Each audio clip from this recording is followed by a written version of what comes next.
Hammad Rind. Dwi'n ysgrifennwr ac yn ddysgwr Cymraeg. Dwi wedi bod yn dysgu Cymraeg am flwyddyn. Dwi'n mwynhau dysgu ieithoedd. Dwi wedi dysgu ychydig o ieithoedd o'r blaen. Dwi'n byw yng Nghaerdydd. Mae fy mhlant i'n mynd i'r ysgol Gymraeg.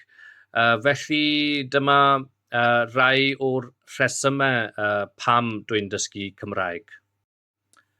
Ro'n i'n rhan o'r rhaglen Cynrychioli Cymru gan Lenyddiaeth Cymru y llynedd ac un o'r pethau gorau am y rhaglen arbennig yma oedd dosbarthiadau Cymraeg. Ac arhoson ni yn Nhŷ Newydd am wythnos a dysgu Cymraeg mewn lle mae llawer o bobl yn siarad Cymraeg mewn ffordd mwy naturiol. Felly roedd e'n brofiad arbennig ac yn ddefnyddiol iawn.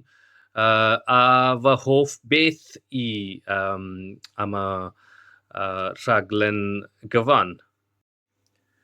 Dwi wedi bod yn mwynhau darllen yn Gymraeg a darganfod awduron anhygoel. Dwi wedi dechrau sgwennu yn Gymraeg hefyd dipyn bach. Dwi wedi sgwennu straeon i blant a erthygl ar gyfer Cylchgrawn. Dwi wedi mwynhau'r profiad yn fawr ac eisiau parhau i ddefnyddio